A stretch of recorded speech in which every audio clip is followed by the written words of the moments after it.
Live from the city that never sleeps. 17 miles from Madison Square Garden, New York City. It's America at Night with Rich Valdes, America's favorite late-night talk program, featuring interesting guests from around the world and calls from across America. And now, here is your host, Rich Valdes.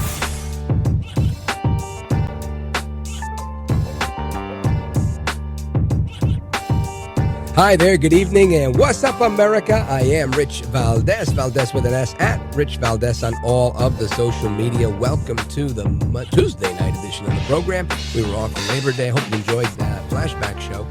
And welcome. If you want to join us, we're live and national tonight. Give me a call 7 minutes past the top of the hour. Here's the phone number, 833-482-5337, 833-4-Valdes. And to the surprise and chagrin of so many in the left-wing media, El Trompito Donaldus Magnus, the 45th and 47th president of these United States, he lives. They were saying there were health concerns. Is he alive? We want proof of life because he took a couple of days off to golf for Labor Day. They hadn't seen him and they were getting concerned.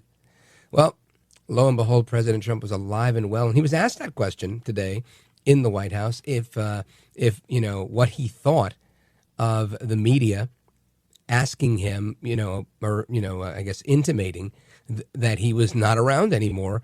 And he was so busy doing things and truthing and, doing what El Trompito does that he didn't even notice. Listen to this. How did you find out over the weekend that you were dead? You see that? No. People didn't see it for a couple days. 1.3 million user engagements as of Saturday morning about your demise. Really? I didn't see that. I have heard, it's sort of crazy, but last week I did numerous news conferences, all successful. They went very well, like this is going very well. And then I didn't do any for 2 days, and they said, there must be something wrong with him.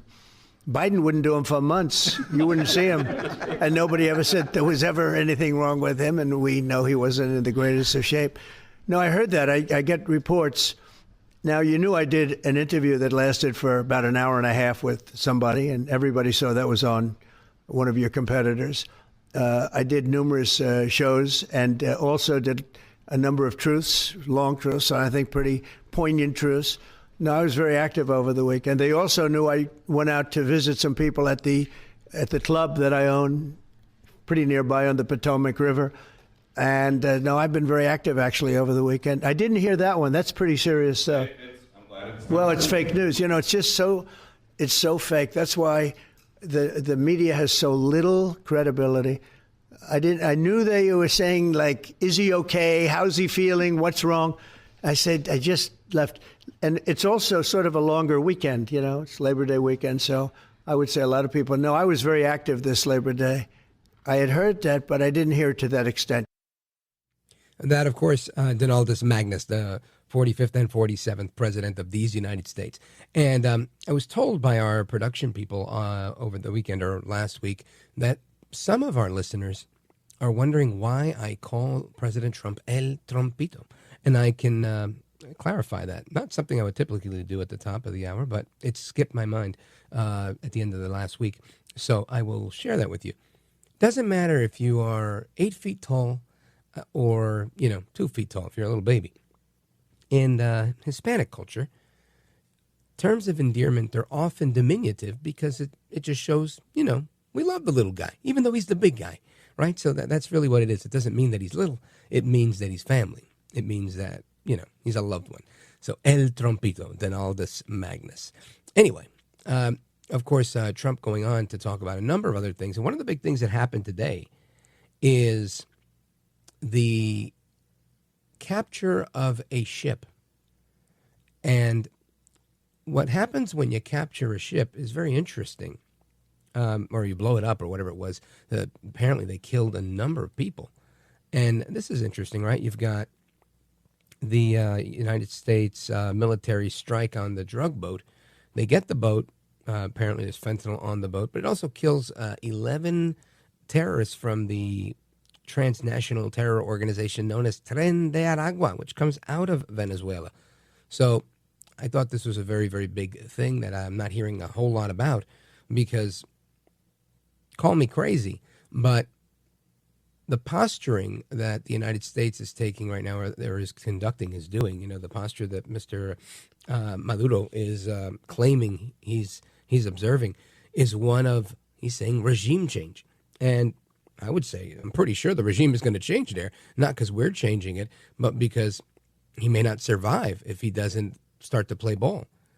In my opinion, I think I read it well when President Trump said that they're not recognizing Maduro as the legitimate president of Venezuela. So looks like the regime has already changed, Mr. Maduro. Anyway, so I'll give you the scoop on that in a little bit as well. What else did I want to get into today? 'Cause there's a couple other things out there. Oh, of course, the big story of the day. They've moved Space Force. Space Force Command moved to Huntsville, Alabama. Of course, it was there once before. And then the previous administration moved it, and now we've moved it back. And it's my understanding it's now going to stay there. I hope it does. It joins a couple of other strategic locations in our military, specifically that have to do with our aerial warfare prowess. So that's a good news. I think that's a bit of good news. And there was another thing I wanted to catch up on. You got to forgive me. I'm a little Labor Day brained here. Oh, yeah.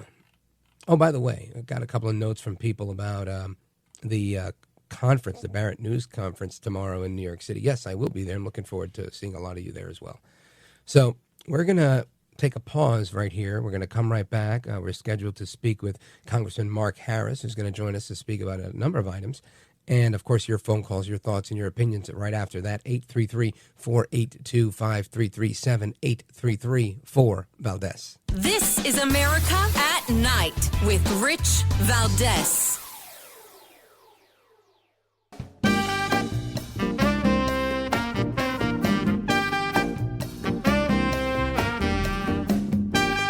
Well, thank you, Rich, and thank you for everything. I know you very well, and I listen, but I have a lot of people that listen, and they love your show, and I appreciate it very much. America at Night with Rich Valdes. When you come out and when you leave the room, you'll see that we just, over the last few minutes, literally shot out a boat, a drug-carrying boat, a lot of drugs in that boat, and you'll be seeing that, and you'll be reading about that. It just happened moments ago, and our great general, head of the Joint Chiefs of Staff, who's been so incredible, including what took place in Iran, knocking out potential nuclear power for a long time to come. I think within a month they would have had it if we didn't do what we did. But he gave us a little bit of a briefing, and you'll see. And there's more where that came from. We have a lot of drugs pouring into our country, coming in for a long time. And we just, these came out of Venezuela and coming out very heavily from Venezuela. A lot of things are coming out of Venezuela. So we took it out, and you'll get to see that after this meeting is over.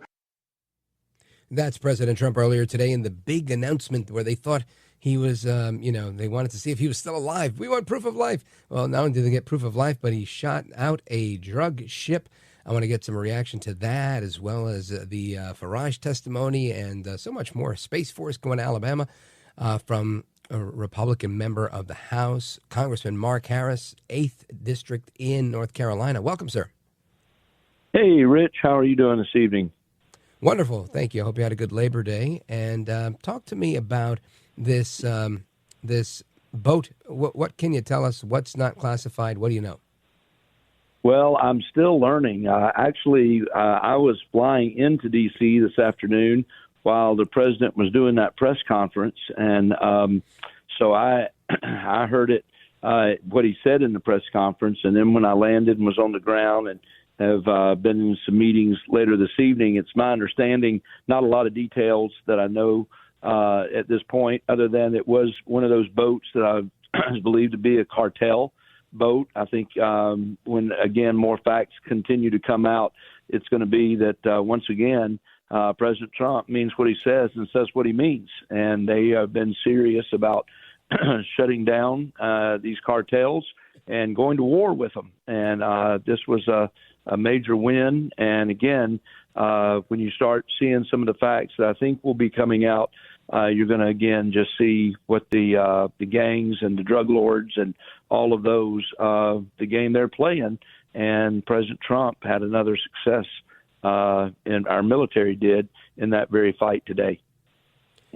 Congressman Harris, this news, I think, is welcomed by a lot of people, especially Americans of Cuban descent, of Venezuelan descent, people that, have been wanting to see the downfall of communism. And a lot of people are hoping and hinting towards this might be the end of the Maduro regime, which could be a catalyst for, uprisings all across other communist nations, Cuba, i.e. others. Your thoughts on that? Well, I think you're right. And I think, without us going in and creating regime change, it is the enormous pressure that the United States is able to exercise. President Trump, during these first 8 months of this administration, now into the 9th month, has not been hesitant about using the full economic power of the United States, as well as, when necessary, in order to stop these drug traffickers and the cartels. He's willing to do whatever needs to be done. And I think that sends a message. And one of the things that many of us ran on was that we've got to have a president and a leader with a foreign policy that our allies know that they can count on us, and our enemies know that our leader is going to follow through on the things that he says. And I think Donald Trump does that on all fronts. And I feel very pleased, and I think you're right. I think that the pressure that he's able to bring very much may lead to some changes that many of us are looking for and would celebrate. Congressman, I've heard some people in the national security establishment, former operators, caution that dealing with the cartels this strongly might cause them to launch drone attacks on the United States. I think that's insanity on their behalf. Your thoughts on that? Yeah, I think that's just a little bit too much over the top. I think things that people like to toss out there to try to get us to shrink back or to stand down. I think we need to be consistent. I think we need to follow through on what we have said we're going to do, and we're going to let the cartels know that we mean business. And I think they're getting that message, and I think that what happened today with that ship indicates so. Now, Congressman, I know that there's been a couple of developments that came out of the House Judiciary today. Nigel Farage gave his testimony. I want you to kind of bring us up to speed on that front. Well, we're excited. Tomorrow is going to be the actual hearing that we're involved with Nigel, and we're pretty excited about the possibilities of this hearing, really because the censorship of speech in Europe really is a threat that the entire West has got to recognize. The left just keeps silencing everything from memes to prayers, you name it, and we've got to be willing to take this stuff seriously as it's going on all throughout Europe.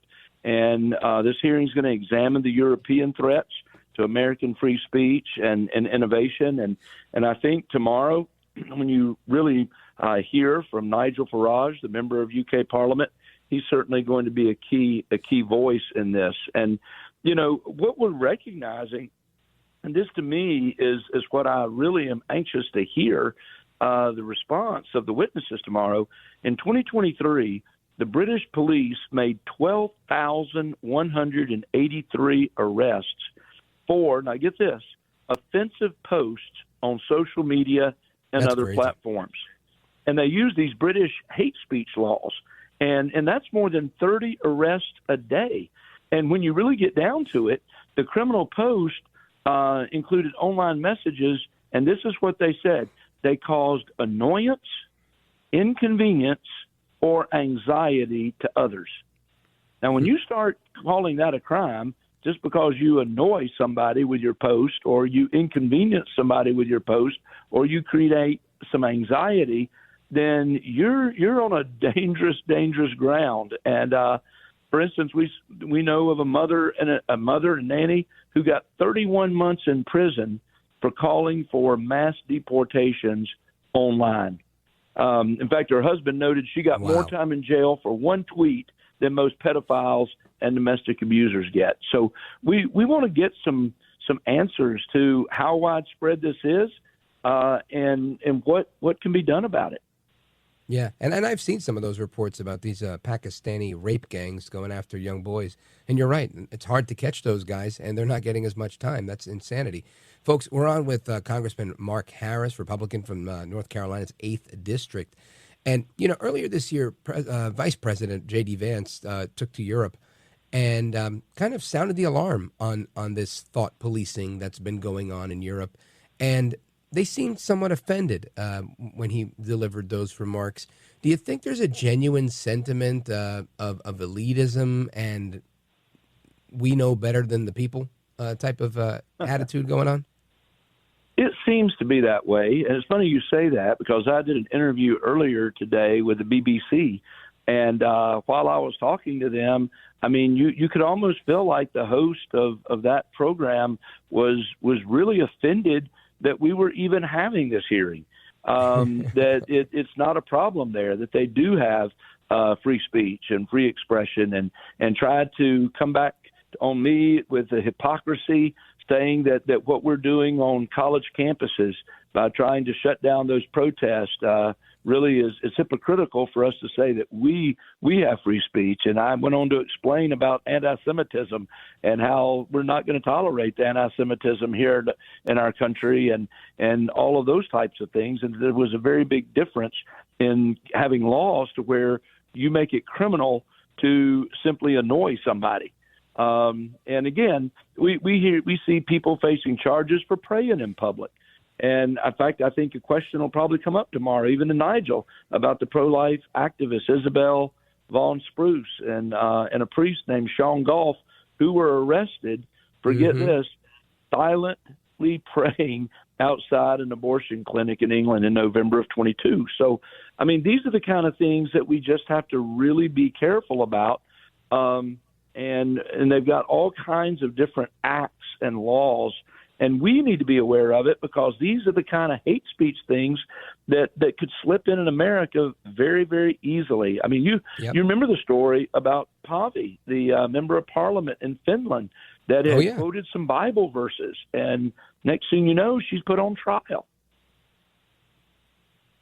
Poor thing. This has been an ongoing thing, and it seems like it's all about control. And I'm shocked that it's coming out of the UK, but the UK's changed considerably from its predominant faith perspective to everything. So it's, I guess, somewhat not surprising in that regard, as there's been so much change there. Congressman, the music means I've got to go. We were right about on the cusp of getting into some good stuff, but I know you've got to run. So I want to thank you for being here, and we'll book you to get you on again to get your thoughts. Thank you, sir. Always great to be with you, Rich. Thank you. You bet. And amigos, we're going to come right back with your thoughts, your calls, your reactions, and everything else on the Thought Police, on Space Force, and everything else with Venezuela. Don't go anywhere. I'm Rich Valdes.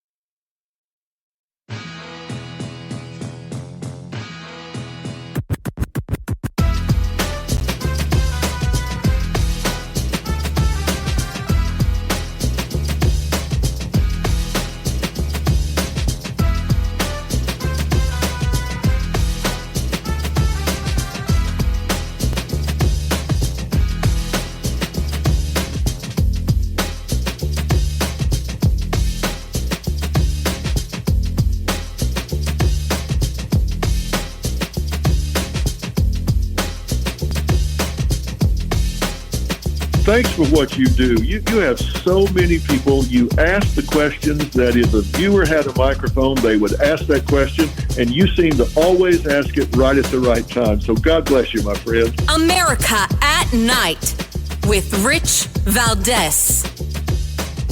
All right, amigos, welcome back. And I want to continue a little bit of what happened today with President Trump in the White House, from the foreign policy stuff we just talked about to Space Force. Space Force moving to Alabama. And President Trump, again, making that announcement today from the White House. I'm sure this is on my cut sheet, but I don't see the number. Mr. Good, what number is that? We don't have that one? Ah, okay, I guess we don't have that one. Well, anyway, Space Force, big story of the day, going to Alabama. And that was kind of how he kicked off the big announcement today. I think that was the biggest news of the day. And again, Peter Ducey asking what you heard before, or, kind of surprised to see him. What were your thoughts on the media saying you were going to die? And that brings up, I think, a bigger question for me. I realize that the media is competing with Trump, yet they have to rely on him, right? They're kind of addicted to Trump. It's kind of like, I'm going to say, if you've ever seen people hooked on heroin, to get off heroin, they don't really always stop cold turkey. They switch to a different drug called methadone, right? It's kind of how the media is. They're hooked on fake news and Trump, right? They hate him, but they have to talk about him. So they have to be there no matter what, so he knows this and he plays right into it. And it was just remarkable to see him say, it's the fake news. It was the fake news. But he did kick off the press conference talking about the move for Space Force. And I believe we've got that lined up now. So check this out. As you know, this has been going on for a long period of time.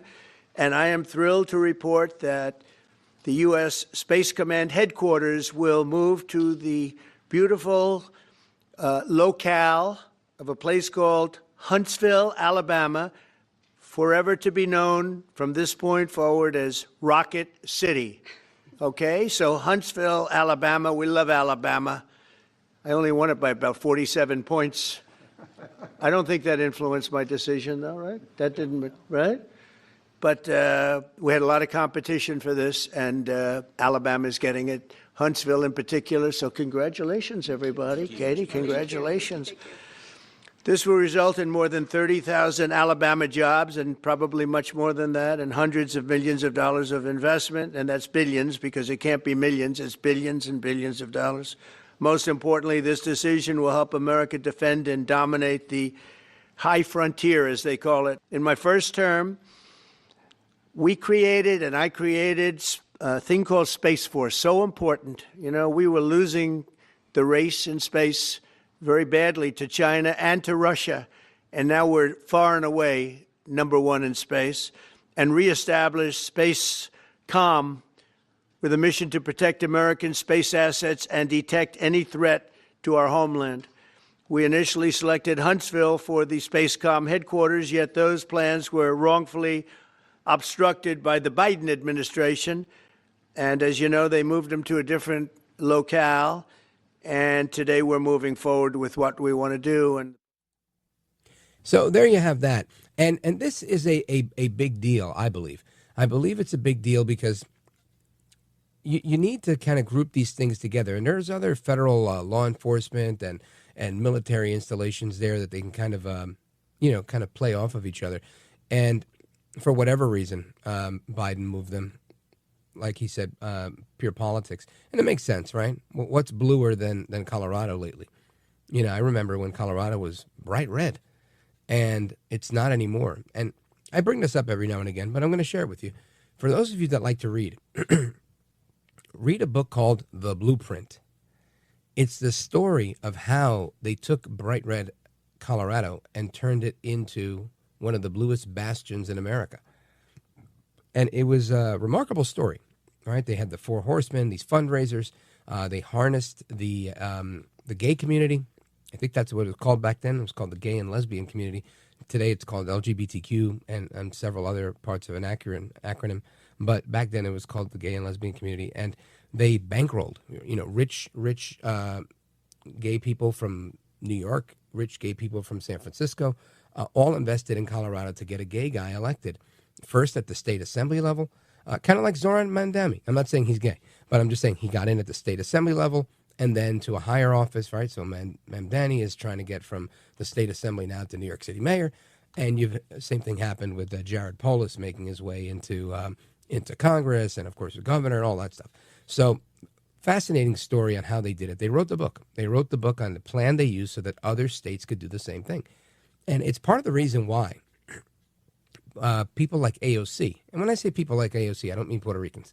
I mean young women that don't seem to want to have children because they're so dedicated to the political change they want to see, right? And this is a challenging adversary, I believe, because let's say you believe differently than AOC, like I happen to. I got married at 23 years old. 23. And why? Because I wanted to have a family. I wanted to have children. I wanted to be married. That was part of what I wanted to do in my life. She's in the exact opposite boat because she realizes that it'll mess her up in her ability to do what she wants, right? To run around the country, raising money, doing it. When you have a family, you have to dedicate yourself to your family. You're not going to be able to put your children's lives on hold to go pitch the Green New Deal. Now, eventually there's some work-life balance. But point is, she part of her brand, and I believe she truly believes it, is to not have children, right? This is something you see pretty often on the left that I think J.D. Vance caught a little static for during the campaign when he called them childless cat ladies. And he's not necessarily wrong, maybe about the cat part, but childless nonetheless. And I'm not picking on anybody who doesn't have children. I know women who don't have children who are very conservative. But it's this particular brand of, I'm going to call them lefty. And they're duplicating themselves in higher education, duplicating themselves in the media, duplicating themselves in government. And that's it. I mean, that's most of our institutions, right, which they control. So when you look at it that way, you say, wow, there's Jasmine Crockett, there's AOC. This is how they're doing it. And that's a scary thing. A scary thing because what happens when you're no longer populating your country? I think we're seeing it happen in Europe, right? You will be replaced. It's that simple. You got to have some kids. Anyway, so that's that. Now, I want to talk about crime because I'm looking at this article right here. D.C. Mayor Bowser is now directing the D.C. police to coordinate with federal law enforcement indefinitely. She wants them to stay. She's requesting the feds to stick around. Isn't that something? A press release from her office stated the mayor's orders are to continue the work of safe and beautiful emergency operations in managing the District of Columbia's response to the Safe and Beautiful Task Force that was established by President Trump. That came from the mayor. So interesting, right? That she's on board. Why? Because her constituents are. Imagine turning around to your constituents once they've seen, right? Once they've tasted and seen what's going on here, that, safety is good. Peace is good. You think they're going to be back on board with her? I don't think so. And that's what's happening. Now, guys like Brandon Johnson, Eric Adams, the rest of these guys that oversee the mayhem and figure out how to blame somebody other than themselves in the process, those guys get over on people because they haven't tasted, they haven't seen. They're like, oh, yeah, it's just another day here in the Rotten Apple. Just another day here in the Windy City. But when you actually bring the federal troops to Chicago, like El Trumpito is saying he'll do, well, things are going to change. So we're going to talk about that and your calls coming up right now, 833-482-5337, 833-4-Valdes. This is America at Night with Rich Valdes. Call now, 833-4-Valdes. That's 833-482-5337, 833-4-Valdes. That's Valdes with an S.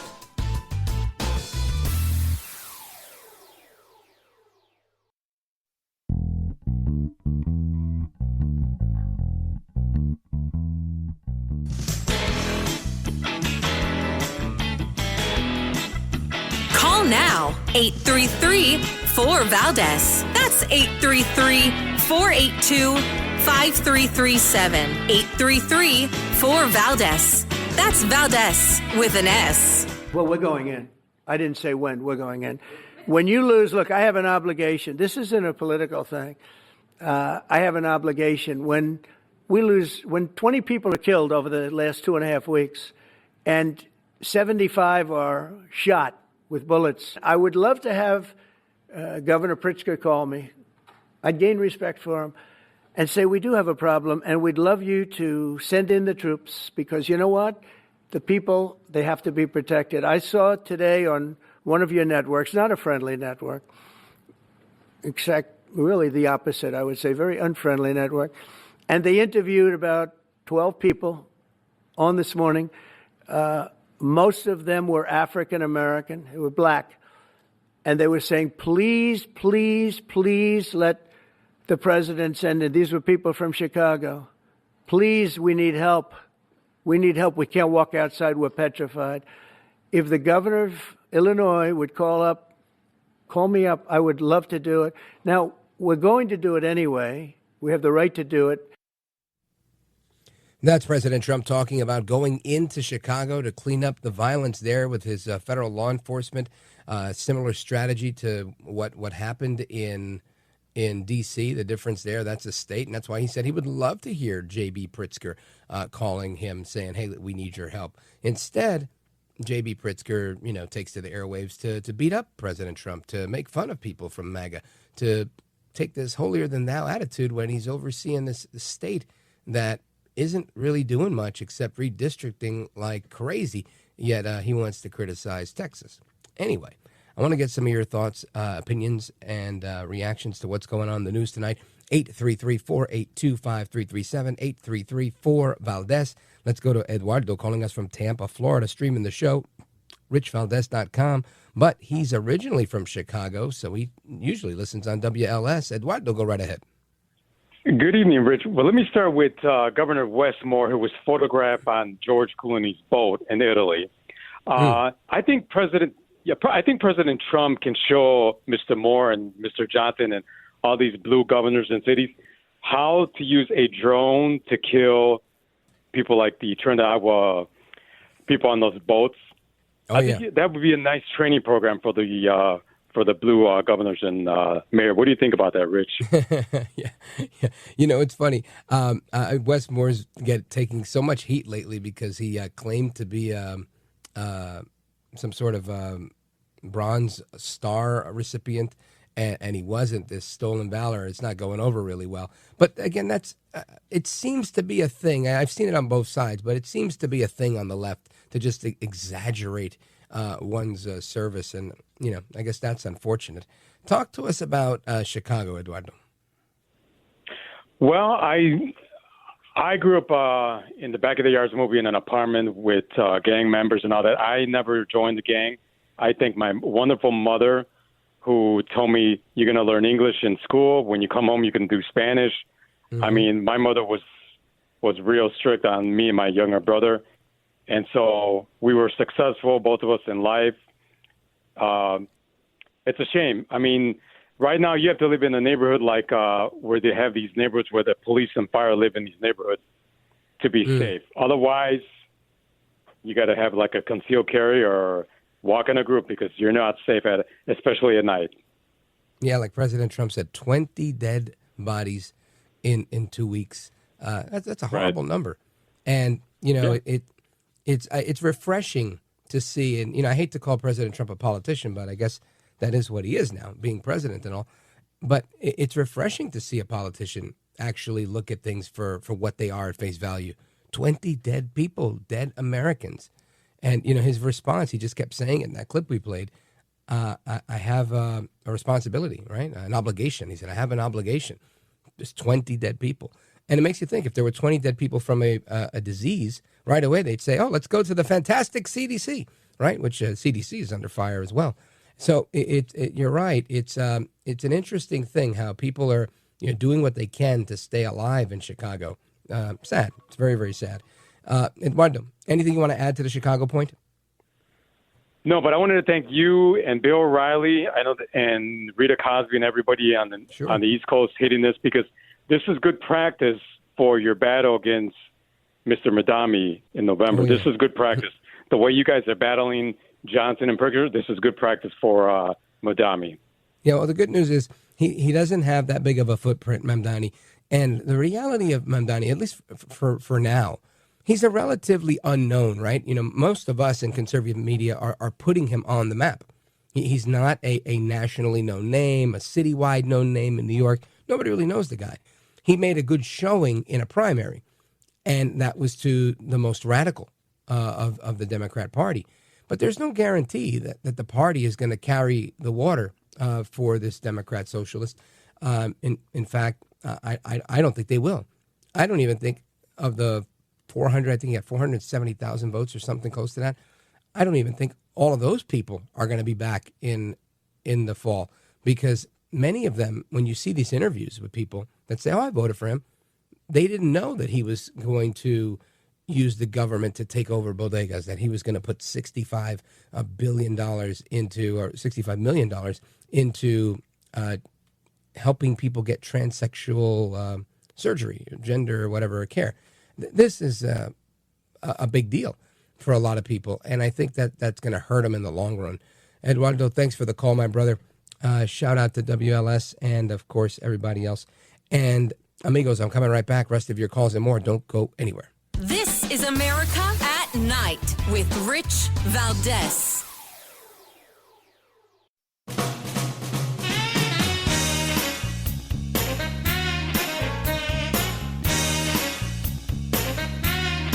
America at Night with Rich Valdes. All right, amigos, welcome back. And Zoran Mamdani, AOC, Rashida Tlaib, the squad, they always have one thing on their mind. They're angry and they hate America. Rashida Tlaib was at the People's Conference for Palestine on Sunday. Listen to this. Guess what? Now we're in Congress and we're every corner of the United States. Y'all, they just don't get it. They just don't get it. They will never truly comprehend, even after 7 decades, that we aren't going anywhere. We are just getting started. We are just getting started. Now, I played that because it said she uses the word MFers, but I didn't hear it. Let's go to cut number 2. Hopefully this is as it says it is. Go right ahead. As an American, this city taught me that the political structures that I have to work in, that we all are surrounded by, was built on slavery and genocide and rape and oppression. Detroit taught me that these institutions will never save us. Detroit will remind me constantly, the community mothers, that it's not the genocide-enabling Congress or the White House that will free our people. It is only us. It can only be us. Like I said, they're angry and they hate America. The country's built on slavery. The country's built on genocide, rape, and oppression. Nothing good here. Nothing good, but we want to be here and we want to make it better. They want to make it better by giving everything away, privatizing bodegas, and making everybody's kids into a transsexual. God help us all. I'm Rich Valdes.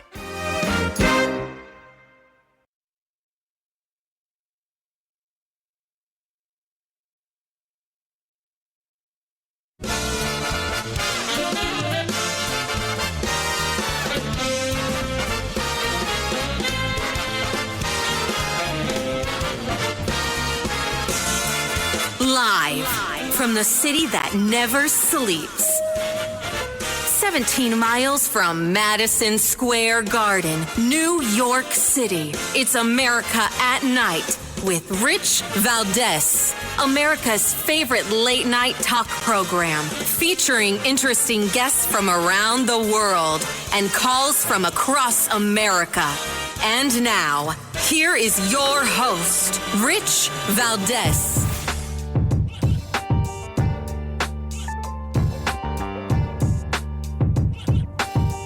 Hi there, good evening, and what's up, America? I am Rich Valdes, Valdes with an S, at Rich Valdes on all of the social media. Welcome to the Tuesday night edition of the program. We're live and national. Happy to be here with you. And here's the phone number if you want to join me, 833-482-5337, 833-4-VALDES. Happy to be here again. It's Tuesday, and we're back from Labor Day, and I'm happy that, honestly, I'm happy that we're back. I get a little antsy when I don't get to do the radio show because, I check out, right? It's not like I have this routine where I'm really plugged in and watching all of the news. I only do that if there's radio. Without radio, I have no idea what's going on. I totally check out. I watch TV shows like The Jersey Shore, Family Vacation, the new ones, The Jersey Shore 2.0. Love that show. And I really, really enjoy myself. And I hope everybody enjoyed their Labor Day weekend. Those of you who didn't, salute to all that labor. And I want to get into a few things. And bear with me, I lost my voice over the Labor Day weekend, so my bad on that one. But there's a couple of things that are going on that I think are of import and to be discussed. First, I'm going to start off with the drug ship, right? This little boat. I saw the video. I don't know if you've seen the video. Great video, right? You see this boat, I don't know, it's 15, 20. It's hard to tell what size it is, but there's, 20 people in it or less. And they're boogieing. They're boogieing, and you see that it's in the sights and this little black and white footage, and, it's crazy. And then it's just on fire, and it's like a ball of fire, and it's over. Apparently, on direct orders from President Trump, U.S. military forces launched this precision strike on a drug-filled vessel in international waters, killing 11 Tren de Aragua narco-terrorists en route to the United States. Trump declared the operation a clear warning to traffickers, and those that smuggle poison towards American shores will face swift and lethal consequences. Not planned. That happened right off the coast of Venezuela.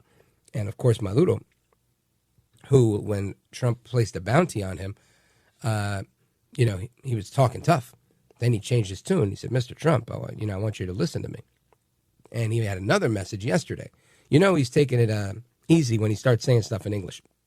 And he was saying a few things in English, and he's really trying to be diplomatic here. And now he's trying to point out the bad guy. The new bad guy.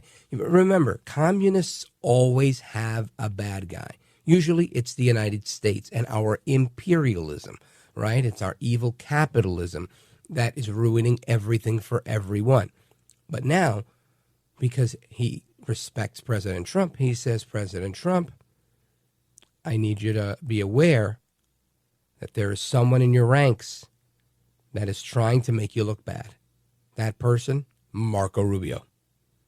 Marco Rubio is trying to start a problem so that you don't look good in the end. Don't let it happen. No matter what, there's always a bad guy. Now, Trump is being oppressed in his mind, right? Trump is being held back, oppressed by Marco Rubio. It's amazing how the communists have to have a bad guy. If they don't have a bad guy, what would happen? What would happen? I don't know. I don't think they could function. So I haven't heard from Marco Rubio yet in response to that. But I got to tell you, it's funny to watch the different iterations of Nicolás Maduro, because he goes from being tough talking and really, really tough to, switching it up and becoming a little softer and trying to be a little friendlier towards President Trump. And I think he realizes he doesn't have many options here. Right now, of course, he's hoping, he's praying. China, start talking tough with me. Putin, start talking tough with me. One of you needs to step up and say, no, I got this guy's back. Iran, come on, somebody. Where are my friends? Where are my communist brothers? Where are my comrades? I'm sure that's what Zoran Mamdani is thinking. He's like, hey, where's AOC? Where's all my friends? Well, today, one of those friends came to the rescue, right, for Zoran Mamdani, and that being Bill El Bozo de Blasio. You might know him by Warren Wilhelm. He was mayor of New York City. He's the last communist mayor of New York City before Eric Adams. And he was a complete joke.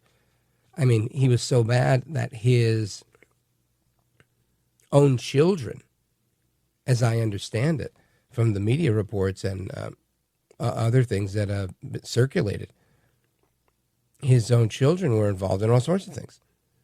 And I'm not going to talk about his kids, but that came out in the newspaper, you know. So he was horrible, horrible mayor. I mean, this is the guy that made that commercial stuffing his face with French fries, saying, "Have you heard about this?" And he's just stuffing his face. Have you heard about it? You know, the French fries.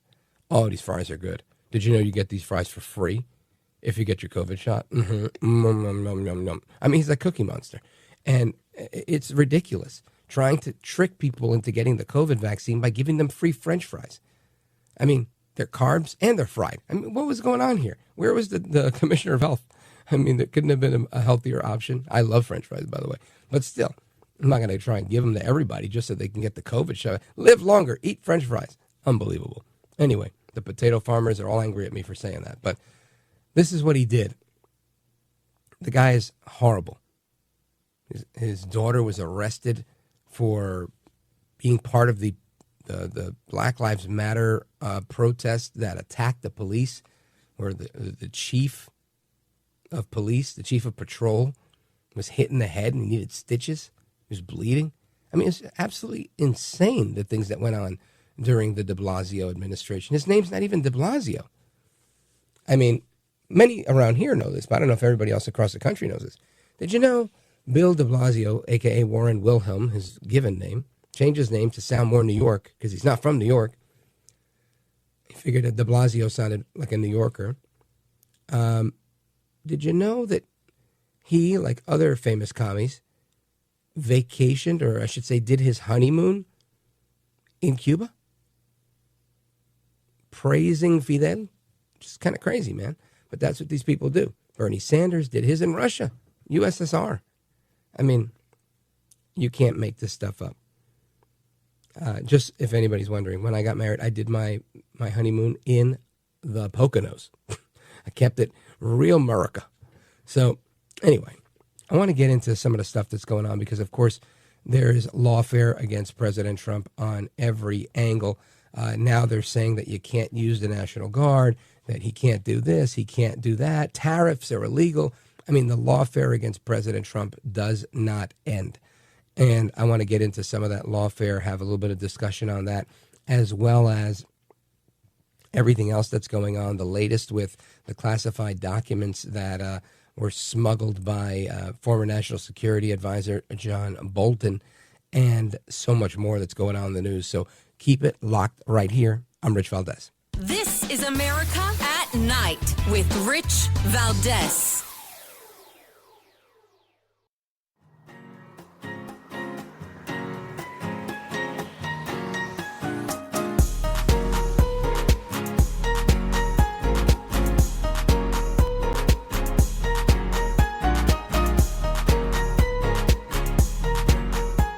By the way, your ratings are up. Congratulations. I had somebody. It's always nice to check. I like to see, even if they're friends, I like to see how are they doing. Are people listening, right? That's right. But you're doing great. America at Night with Rich Valdes. Donald Trump is not going to be able to have a federal police force where he's the chief of it, at least in California. That's because we just got a ruling from a federal judge in Northern California saying what Trump did with the military over this summer, especially in Los Angeles and Southern California, that's illegal. The reason it's illegal was because Trump was sending troops in to Los Angeles following unrest around immigration raids, and he was using those troops essentially to be police forces, doing domestic law enforcement. The governor of California, Gavin Newsom, he had sued, and he's winning at this trial level court. Going forward, it means that troops aren't going to be able to just go to cities in California like Oakland or San Francisco. It could have some pretty significant impact in other cases, too, if Trump tries to send the military to other cities, say like Chicago. But this is a case that's pretty significant. That is Caitlin Palance giving, I guess, what she would call unbiased reporting from the Communist News Network, CNN. And again, this seems like lawfare to me, like this lower court stuff that they do all the time to say, hey, we got to win, we got to win. They raise money on that win. They turn around and try to rally up the base, and then they go ahead and lose either in the Court of Appeals or in the Supreme Court. This is how Democrats have rolled, I don't know, most of my adult life.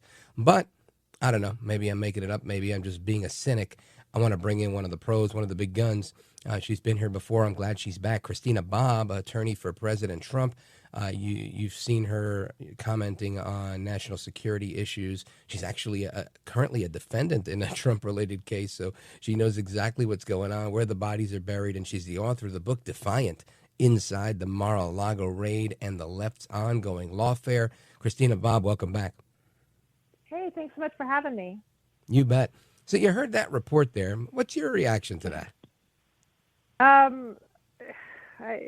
Everything in California, Gavin Newsom, CNN, they all are so frustrating right now because all they're trying to do is throw sand in the gears of what this administration wants to do, what this administration was elected to do. Yes, they are right that the left is winning at the trial court level, but Donald Trump is winning every appeal. And so at the Court of Appeals, even for like the D.C. District Court, the Circuit Court of Appeals, Donald Trump's winning there. He's winning at the Supreme Court. So, you know, they're making it very difficult at these lower levels because you have all these partisan leftist judges. But President Trump eventually wins at the end of the day, but they're just making it hard for him. Yeah, and it seems to be that that's the MO. I feel like they always do that. And and I guess it's a political strategy that works to rally the base, or is there some other benefit to it? Well, I think it does that. I think it rallies their base. I think it also furthers their political agenda because it, to some extent, does slow down President Trump from accomplishing what he wants to accomplish. So it inhibits his ability to be as effective as he could be because they're just slowing him down. Yeah, I suppose it's in like a boxing match, putting him up against the ropes, even though the knockout is inevitable. And this is something that you go ahead. No, you're right. You're right. No, I was just going to say this is something that you write about in your book, Inside the Mar-a-Lago Raid and the Left's Ongoing Lawfare. And that, to me, that's the left's ongoing lawfare, is constantly keeping him on the ropes. Yeah, that's exactly what we're seeing. So I'm so excited that my book comes out a week from today. President Trump did the foreword for it. I was the custodian of records on site at Mar-a-Lago for the raid. Not just for the raid, but for the months leading up to the raid. I met with Defense Counsel, with the Department of Justice and the FBI prior to the raid. I give you all the receipts, the emails, the text messages. You can see exactly what happened. And I mean, someone needs to go to jail. What they did to Donald Trump, to every American by this horrific violation of our Fourth Amendment freedoms, someone needs to go to jail. Christina Bobb, I agree with you. And I think that, people, what they've done is criminal, and that, it by many accounts, many standards, most average Americans look at this and think it's treasonous, and it should never happen. But I also have two eyes, and I see what's going on. And, I realize that most people who do these bad things, James Comey, John Brennan, for a long time, they've gotten away with this. Now, as of late, there's some new investigations into them that are, criminal in nature, which is encouraging. But I'm not fully encouraged. Do you think that this leads to, I think so many people in MAGA world are really like, sitting at the edge of their seat, biting on their fingernails, waiting for the handcuffs to be placed on somebody to pay the price for real? I think so. I do expect to see indictments. I mean, we've heard that grand juries have been opened. I expect to see indictments. I know President Trump I was with him as he was going through all of this lawfare over the last 4. He's been dealing with it for 8 to 10 years or whatever the heck it's been at this point. But, I've worked with him since 2022, and he tried to do, quote unquote, the right thing in 2016 when everyone was saying, lock her up. Everyone wanted him to prosecute Hillary Clinton. And he said, no, I'm going to let the nation heal. We're going to move forward. He took the high road. He took the high road, and they burned him to the ground for it. So I don't think he's going to make that mistake twice. But it has to be done correctly, right? We don't want our constitutional rights violated. We don't want these egregious abuses of power to become the norm. It has to be done. If you're going to hold these people accountable, it has to be done in order, in accordance with the law, with probable cause, go about it the appropriate way. And I think that's what he's doing. I think that's what Pam Bondi is trying to do. We're seeing with Tulsi Gabbard. And I think that's what they're trying. It's early in the process. We don't have a lot to see yet, but I think that is what they're doing. Now, Christina Bobb, the premise of it is good, right? We all want to see all that stuff happen. I think you're right. President Trump took the high road, and he said he didn't want to see a former first lady, go to jail. He didn't want to embarrass America. This time around, he said, "Hey, look, the gloves are off," which I think is a better thing. I think his instinct initially was to be a gentleman, a statesman. Let me not do that. But the left tried to insulate themselves by calling him a dictator, by saying he's weaponizing the government against political enemies. And I'm wondering, and you don't have to answer this, but my out loud question is, how much political capital gets expended when he does that? And it appears, at least the left is going to paint the picture that, told you, he was coming to get all those people, and he's saying that they're projection, that he's doing to them what they did to him in reality. Yeah. Well, I'd like to point out the fact I'm still a criminal defendant. They are still prosecuting us. And so they can cry all they want and say, oh, he's weaponizing justice. No, they started it, and they are continuing it. And so I would argue Donald Trump this is not revenge. This is him trying to set the rest of us free, because he knows that they're coming for us. He says it all the time. They're not after me. They're after you. I'm just in the way. Yeah, and that's true. What he's trying to do right now. There's about 60 of us who are still being prosecuted because of our affiliation and association with Donald Trump, with the MAGA movement. And they're not releasing us. They're not letting us go, despite the fact that courts have ruled they don't have probable cause. They don't have a valid charging document. They have not established probable cause in multiple cases.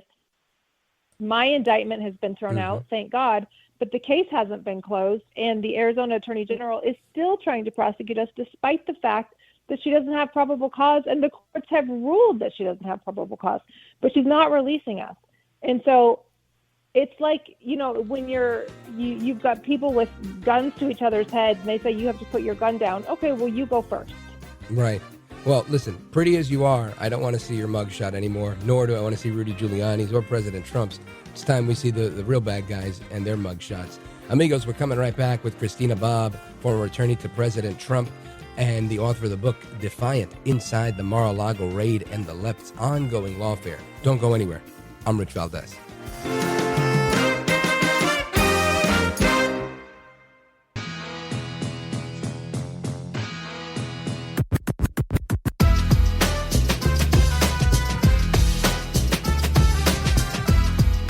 Look at Rich Valdes. He's now a radio host, and he's a great radio host. America at Night with Rich Valdes. All right, amigos, welcome back. It's Rich Valdes, live and national, 833-482-5337, 833-4-VALDEZ. And we're on with the author of the book, Defiant, Inside the Mar-a-Lago Raid and the Left's Ongoing Lawfare. Christina Bobb was an attorney for President Trump. You may have seen her on One American News and all over the media when she was defending President Trump. And she's with us now talking about her new book. And Christina Bobb, talk to me about how a nice girl from Michigan ends up in so many places, right? The Marine Corps, One American News, attorney for the president. How does all that happen? Yeah, no, that's a great question. I have no idea, kind of flying by the seat of my pants. Yeah, I was always just chasing what's the next exciting thing, and I kept finding it. So I don't know. I love that answer. Yeah, what's the next most interesting thing I can do? And here we are. Did you set out for a career in the military or a career in law, or did either of those happen by happenstance? No, quite honestly, I did the JD MBA program in law school thinking I wanted to be a corporate litigator, and I graduated and was getting ready to take the bar, and I was like, who am I kidding? I don't want to do this. Like, this is not for me. I want something exciting. What's the most exciting thing I can do? I was living in San Diego, which is a huge military community, and I was like, what the heck? I'm going to join the Marine Corps. That sounds exciting. And I did that. It was very exciting. I got more than I bargained for. And then that set me down the national security, kind of path. And, from there I became a reporter and I did litigation, and then I ended up working for the president. So yeah, it's just kind of been a wild ride. What's some of the big takeaways, or I'd say the biggest pearl of wisdom you took away from working with President Trump? I think just his fighting spirit.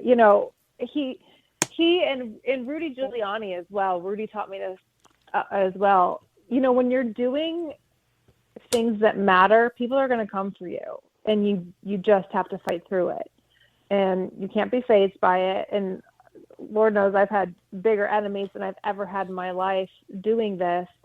And I think without seeing them as an example, I think I would have had a much harder time trying to get through it.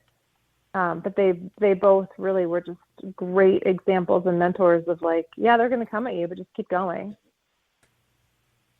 Yeah, and I just want to take a moment to acknowledge Rudy Giuliani. Many of us were requesting the prayers of the patriots across the country for Rudy Giuliani, who was injured in a car accident over the weekend. He was injured seriously, but he's back home. He's on the mend, and thank God for that. So thank you to everybody listening who was responded to that call for prayer. And yeah, I used to do radio with Rudy Giuliani, and I learned a lot working with him as well. And there's something about these determined individuals that kind of rubs off on people, and which is why I asked that it's almost inevitable, right? That if you're in the presence of people that are go-getters, you're eventually going to become a go-getter yourself if you're not one already, and it'll hone those skills from the inside out. And it seems like that's exactly what happened with you, kind of taking whichever career path you felt like it, and chewing it up and moving on to the next one, which I think is fantastic. Because in today's fast-moving world, the media and law and public service, they can kind of interrelate more than they might have in years past. Would you agree?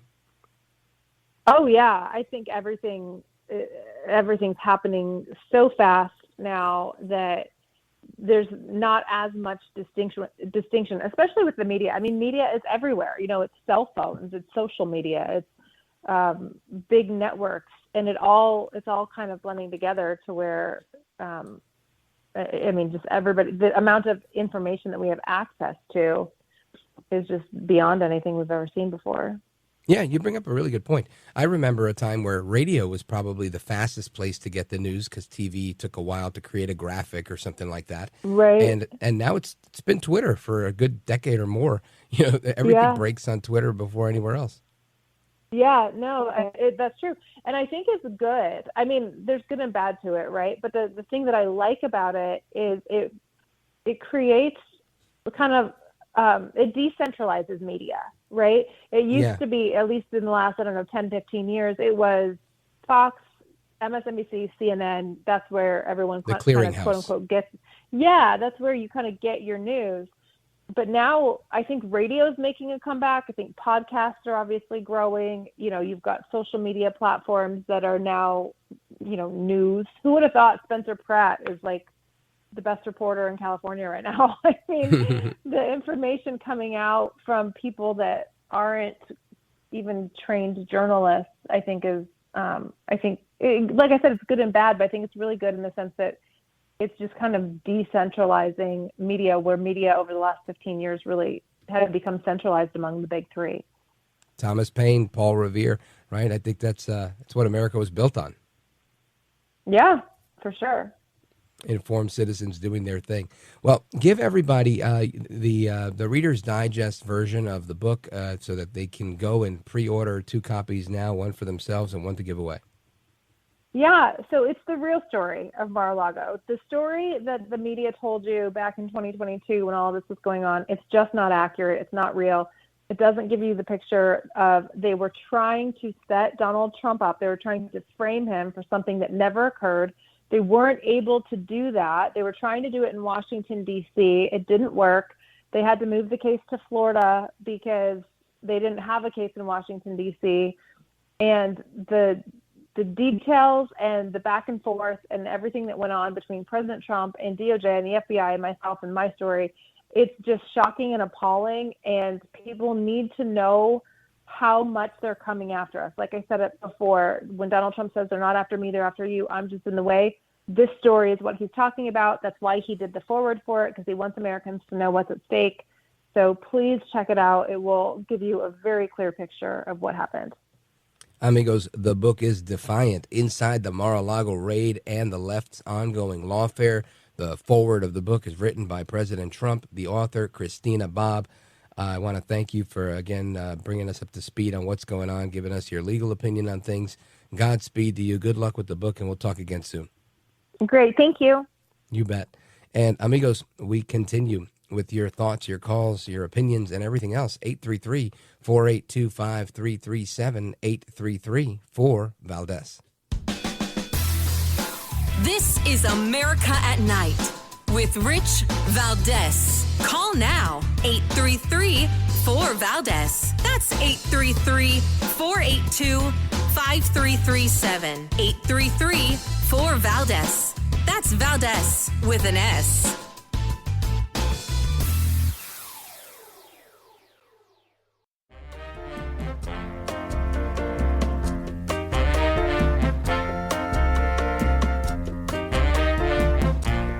You have given us the voice of hope. You give us hope, and we thank you so much for that. You make things seem brighter. America at Night with Rich Valdes.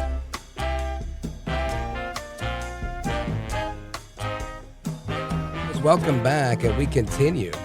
Brandon Johnson, mayor of Chicago, was at a press conference yesterday saying that the police are not going to collaborate with the federal government, not with the military, not with anybody. Listen to this. This sweeping executive order directs our Department of Law to pursue any and every legal mechanism to hold this administration accountable for violating the rights of Chicagoans.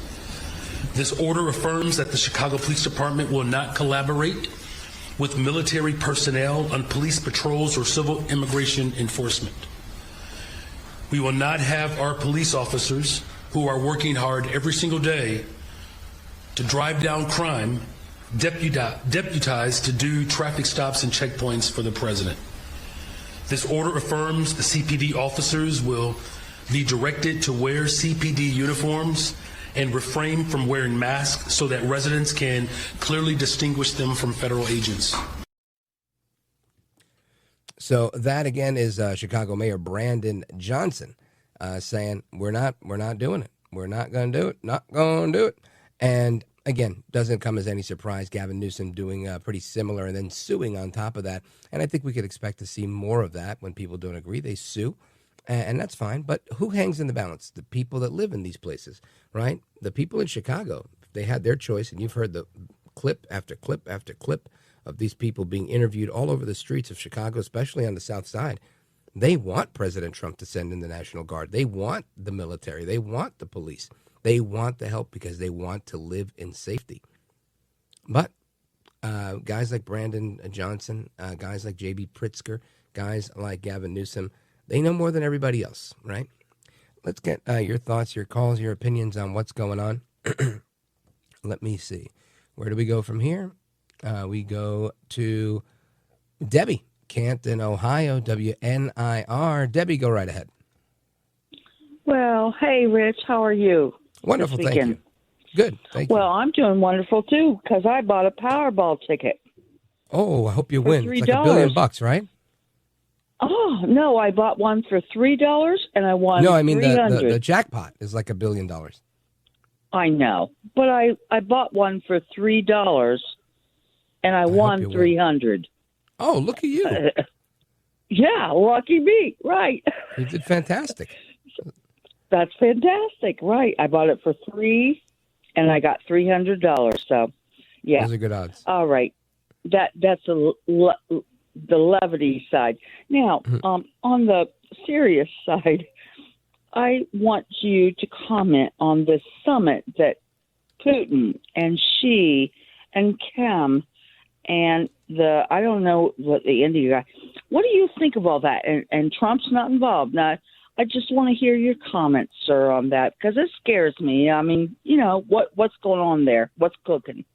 Right. Well, I mean, look, I see it this way. The world has various superpowers out there, and they're all in competition, right? When it was Reagan, when I was a little kid, it was Reagan. It was the space race. We wanted to beat the cosmonauts. Our astronauts had to beat the cosmonauts. We wanted to be, the first ones on the moon, the first ones to do this, the first ones to do that. And to that end, I would say President Trump doing a really good job. In his first term, he's the president that created the Space Force. In his second term, he now has solidified Space Force Central Command. I think these are really solid steps. The Genius Act, the Clarity Act, the establishment of a United States stablecoin to not only legitimize but recognize and formalize cryptocurrency as something that is legitimate and recognized in the United States by the United States government, allowing the cryptocurrency world to bring their investment into the United States. So I would say the United States is and likely will remain and become even more so the crypto capital of the world. Matter of fact, I saw an article today that said Trump's family fortune is now more invested in cryptocurrency than it is in real estate. So, follow the money. This is the next big thing. And America is on the cusp of it. What else? We are, this would redesign our financial system to put us in the strongest position possible. So I think there's so many firsts that President Trump has helped the country to realize. But it doesn't mean that we're alone, right? Of course, China and Russia and all the rest of these guys, they want to be the first, right? President Trump bringing in more money than I think any other president anywhere in artificial intelligence investments in the United States. Fantastic. Again, making America an AI capital of the world, the AI capital of the world. Super. I love that too. But I'm sure China doesn't like it. And I'm sure the rest of the participants don't like that. So as we just turned on our economic engine with oil production, with liquid natural gas production, with so much of our energy producing resources, everybody else is saying, hold on a second, what's going on here? I liked it when Biden was around. He was asleep at the wheel and we were able to make some money. With Trump here, things are, he's making all the money. And the United States is getting stronger and stronger.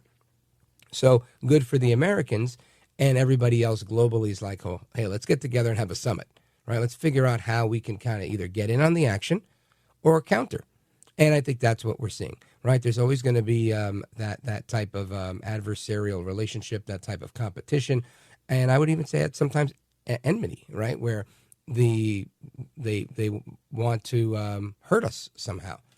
So got it. All that is a reality.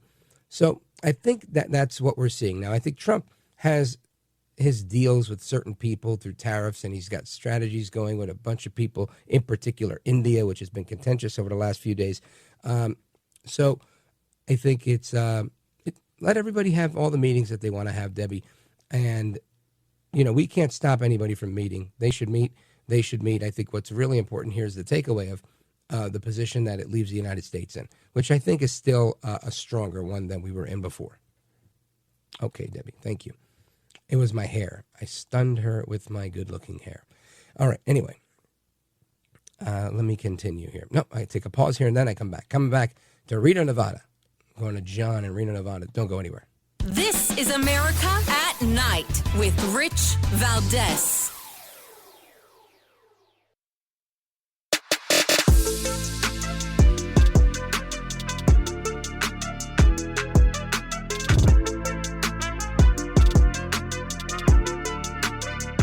Voted best head of hair in live late night radio 6 years in a row. It's Rich Valdes. All right, amigos, it's Rich Valdes. Welcome back. We're going to your calls. Let's go to John, Reno, Nevada, streaming on KDKA out of Pittsburgh. Go right ahead, John. Good evening, Rich. A few days back, a court ruled that Trump's tariffs were illegal. Did he get an injunction to keep them legal until the appeal? They actually, as part of their ruling, they said through October 14th, it would remain the way it is, so he could have time to file his paperwork. And of course, he's gonna appeal the decision, which will very likely win. I mean, if any president of the United States can't decide to impose an import tax on a foreign good, a duty, what power does a president have? Yeah, okay. I thought with the court in our favor, it shouldn't be a problem. But I didn't want it to interrupt the good stuff that's going on now. Yeah. Well, it's funny. That's kind of what we were talking about with Christina Bobb, though, is that this is what they do. They do what they can to slow him down wherever they can, because they realize this brings in an enormous amount of money. And again, he's making the case for saying, if we can establish tariffs at a rate of somewhere between, he's not saying this, but the writing seems to be, to me, on the wall, and his advisors are definitely saying it, 10 to 15% across the board is probably where things will settle. That's not going to set any markets upside down. It's going to be fair in most situations. It's not going to do anything other than what it's been doing, which is continue to fix or make more fair the trade deficits and continue adding money on the import tax for the United States Treasury. So people who want to buy foreign goods, you want to buy a washing machine that's not a Whirlpool, that's not made in the USA, go ahead, buy it. You're going to pay more for it. And that is, I think, the free market in action. So I think we'll be fine on that front. But the bigger question is, are we going to make enough money with that 10 or 15% number in the long run for it to replace the IRS? And I think the answer might be yes. And that is a very exciting proposition, to think that if Trump has his way, he will likely abolish the IRS. And I can't imagine a nicer day than not having to pay federal tax anymore. John. Yes, indeed. Wouldn't that be great? Thanks for your call, brother. I appreciate you, man. Yep. And shout out to everybody that's listening in Reno, Nevada, and everybody in KDKA land as well. Let me see. Where do we go here? John in Germantown, Maryland, WMAL. Quickly, John, before the music comes in. Go ahead. Thanks, Rich, for taking my call. I think President Trump is the best president in my lifetime that I've ever seen. And I'm 65 years old now. And I think in 2020, I think that he was cheated out of the election, literally. And you know what? I agree with you. And I think the metric is going to be individual net worth for people, household family income, and ultimately how many people buy property in this second term. Should that number, or become crypto millionaires? If those numbers go up, and I expect both of them to, I think it's going to be super hard to touch Trump in the future as best president ever. John, thanks for the call. Shout out to WMAL. Amigos, I'm coming right back. It's Rich Valdes.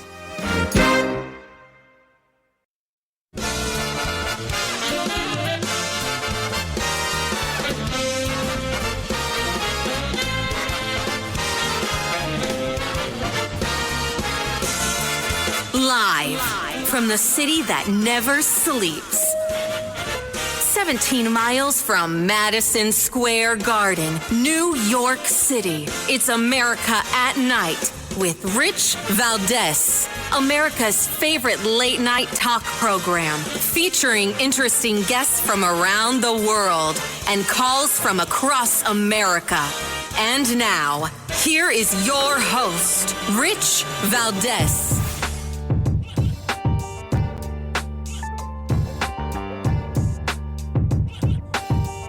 Hi there, good evening, and what's up, America? I am Rich Valdes, Valdes with an S, at Rich Valdes on all of the social media.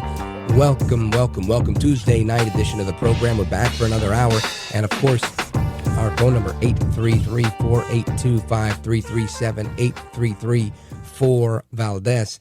And it is 7 minutes past the top of the hour. We're live and national. I'm looking forward to Open Phone America. Of course, that's where you and I get to share all of our thoughts and opinions on what's going on. Of course, I'm a little raspy from the Labor Day weekend. No, I did not go to the Bad Bunny concert and, lose my voice there. This change of weather got the better of me. But I definitely enjoyed the weekend outdoors up until I couldn't enjoy it anymore, losing my voice. But I want to get into, of course, the news of the day. I want to talk about a few things that are on my mind. Again, I put out an urgent prayer request, and my thoughts and prayers were with America's Mayor Rudy Giuliani over the weekend, who was in a car accident in New Hampshire, rear-ended on the road. He was with Maria Ryan, and she's all right. She says he is on the mend, and I'm happy to hear that because, I went to his birthday dinner, I don't know, last year, was it? He turned 80 years old. He's probably 81 by now. And, he's a tough guy. He's like a Timex, takes a lick and keeps on ticking. But, these things, I got rear-ended once on Route 80 in New Jersey. I pulled over to the shoulder, and an elderly woman plowed into me, no brakes, whatever she was driving on the highway, and she was driving really slow, so maybe like 35 miles an hour, and I was banged up. I was totally banged up. Matter of fact, I had just, for whatever reason, my buddy Sid Rosenberg had called me and said, hey, can you join us on the radio and whatever. I did an interview with Sid, and right as soon as I hung up, that's when I got hit. I hung up, I was like, all right, and boom. Anyway, my point was, I'm a fairly young man, and I was out for the count for a few days, ears ringing, all sorts of pain, whiplash. So Godspeed to Mayor Giuliani and, of course, his family for, holding him up during this difficult time.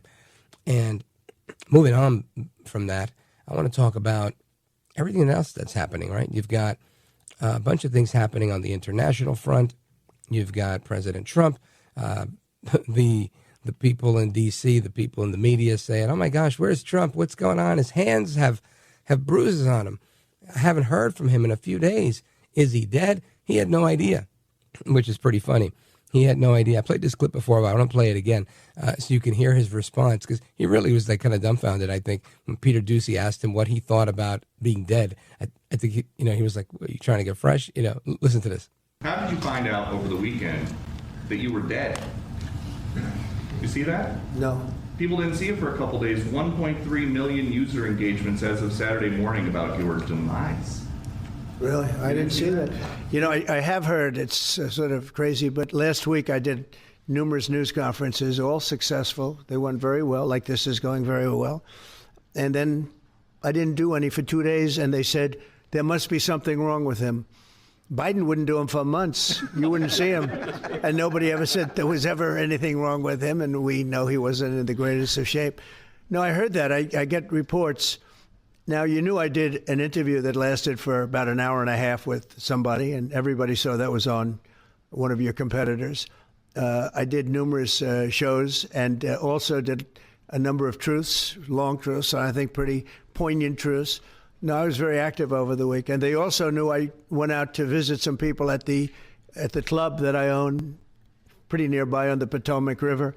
And no, I've been very active actually over the weekend. I didn't hear that one. That's pretty serious stuff.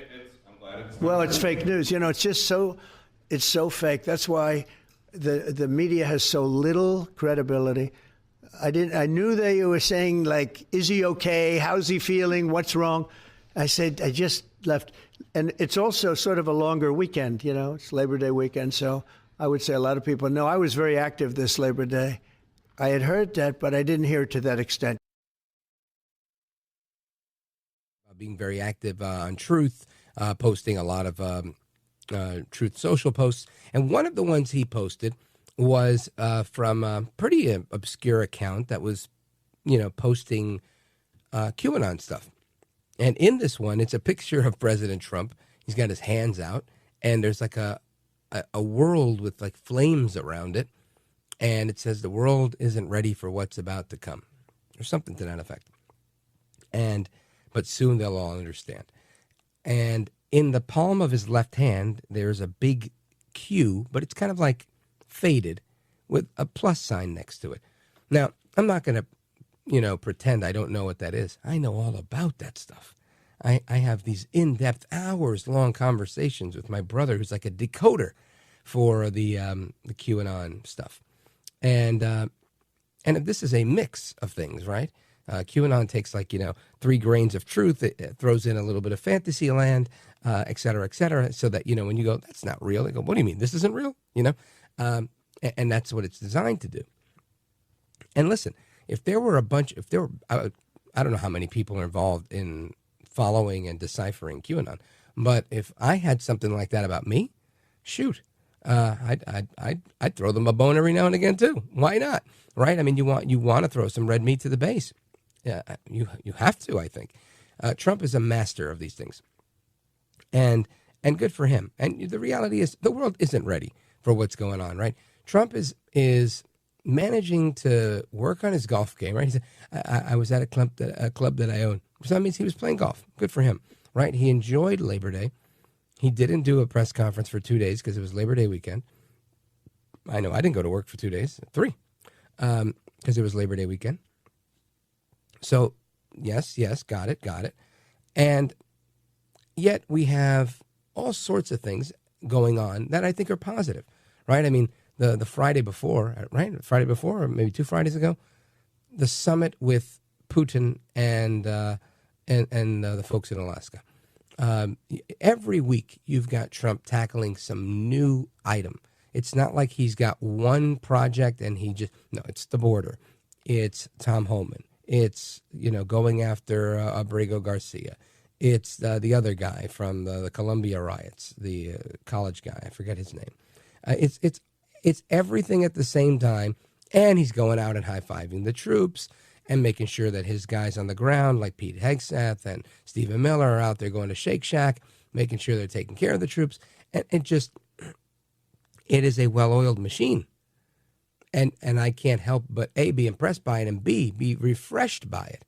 It's great to see what's happening, right? So for the fake news media to talk about, somebody sent me a link. They were like, oh, what's going on with Trump? I hear he's going to give a press conference on his health. I was like, what, that his health surpasses that of most people his age? The guy runs circles around everybody. Not to mention, he flies all over the place. I don't know about you. I'm 47 years old.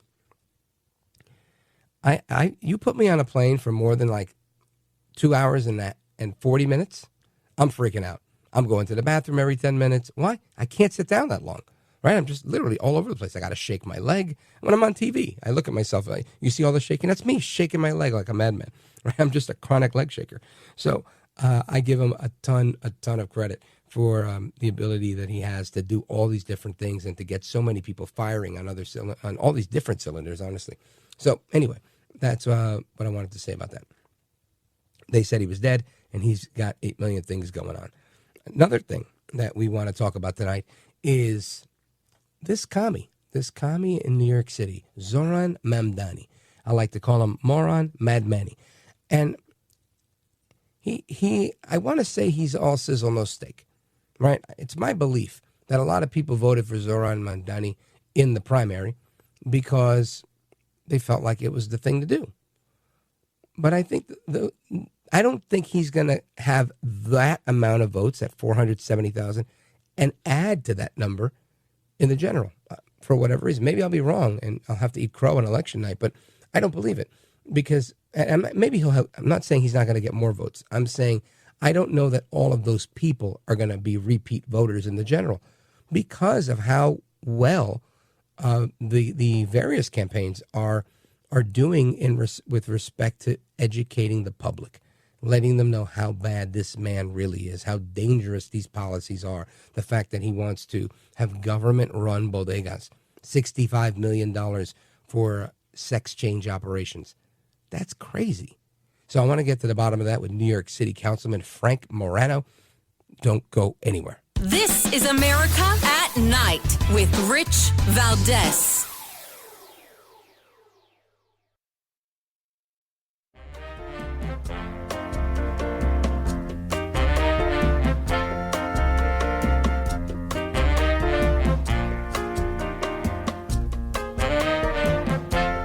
Rich Valdes, who again will do a fine job, and I know you'll enjoy listening to him. This is America at Night with Rich Valdes. But the bottom line is that we're closing in on victory. That's right. And victory is near. Yes. And victory will be ours. Yes. I love the Bronx. So the question that you may be asking is, why is a state elected official here in the borough of the Bronx?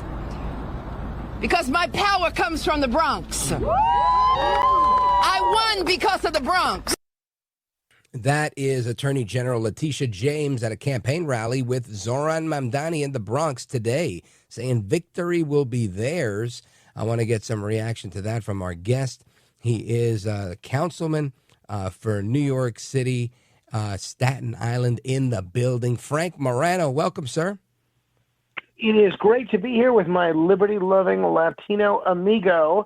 You know what a fan I am of yours, Rich, and we've got a lot of history together, and it is a real treat to be back on the radio with you. Thanks for having me. Oh, it's my pleasure. And amigos, you may recognize that melodious tone of voice right there. That's Frank Morano. He is a longtime radio commentator. He is a raconteur, talk show host extraordinaire from New York City, and as of late, he was syndicated in a bunch of places, and then became a city councilman. Not as many as you, I'll point out. Thank you, sir. And Frank, it really is a good time to talk to you. Frank is a good friend, and I wanted to bring you on really because as long as I'm allowed to, I'm bringing on every Sliwa surrogate that I can that will talk about this race. And apart from that, right, our affinity for Curtis Sliwa. The reality is, you know New York City politics really, really well. You actually know New York State politics really, really well. Your involvement with one of the political parties, the Reform Party, back in the days, and you've always had a great handle on this stuff. So I want to get your take here. Letitia James, she is in the Bronx. She's with Zoran Mamdani. She is a loca, in my opinion. He is out to lunch, but very charming, good looking. You know, he's like an AOC, but in a boy. And people seem to like what he's got. The privatization, the government-run bodegas, the $65 million for transsexual surgeries, and all the other crazy stuff, defunding the police. Some people like that story. Frank Morano, what's going on? Well, first of all, I agree with a good portion of what you said, that, you know, he has a certain charm, a certain charisma, where his policies, radical as they are almost divorced from his electoral appeal. But the radical things that you just mentioned, it's very clear that they are all part of his agenda, and they're part of the DSA, Democratic Socialists of America agenda, which he's a part of. But he really didn't campaign on that stuff. He didn't really campaign much on defunding the police and all that other stuff. First of all, he didn't dress like a socialist. He didn't talk like a socialist. He wore a suit and tie at all times. He didn't come across as a hippie that you'd want to throw out of your house. So even though he spoke the ideological language of radicalism, he carried himself in a very sane and sober manner. And I think that's a message for a lot of people on the left and on the right, that people can tolerate a lot more if you look like you're going to apply for a loan and not like you're begging for a handout. The other thing that he did during the primary that I thought was really effective, particularly on the left, but I think this would work on the right as well, is he really made the entire race about affordability, right? Having spent some time in New York and lived in and around New York for a long time, and having a lot of listeners that have done the same thing, how unaffordable it is to live in New York. Now, he offers completely unrealistic solutions as to how he's going to solve the affordability crisis, but he didn't really campaign on a platform of arresting Netanyahu, abolishing the police, sending social workers to do the job of the cops. Now, that's all stuff that he believes in. That's all stuff that he wants to do, make no mistake. But that was not what he hammered home.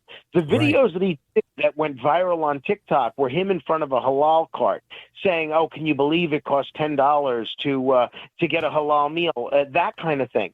And that's the kind of thing that really resonated with young people and New Yorkers alike. And that's one of the reasons that the turnout in the Democratic primary this year was the highest that it's been since 1989, because he offered a message as unrealistic and as untethered to reality as you can be. He offered a message that was really in line with what people wanted to hear. So I think that's kind of where what his appeal was. Now, as far as where we're going, that is such a mystery. Now, I think you and I are on the same page when it comes to Curtis Sliwa.